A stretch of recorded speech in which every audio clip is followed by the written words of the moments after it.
How to set up Uber driver app for Uber Eats. Hello everybody and welcome back to our channel. So let's get started without any further ado. So for that, first of all, you want to go ahead and simply open the App Store in your mobile device.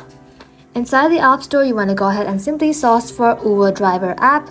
And once you search for it, go ahead and simply download this application in your mobile device. Once you have downloaded it, you want to go ahead and tap on open.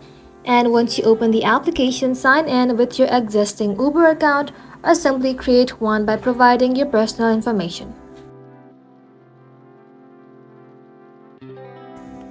So once logged in, you want to go ahead and tap on the status bar at the bottom of your map screen and then select the setting icon at the bottom of your screen to access driver preferences.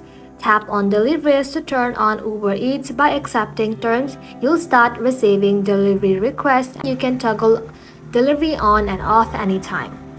Also, before you do that, ensure you have necessary document ready, a driver license and a proof of vehicle insurance. Upload these documents through the app or by signing in to partners.uber.com, and the approval may take 3 or 5 business days. So once approved, you will receive notification that you're ready to start delivering. Once done, you want to go ahead and open the app again and tap on go online and begin accepting delivery requests. Well, that is simply how you can set up Uber driver app for Uber Eats. Thank you all for watching the video till the very end and stay tuned until our next upload.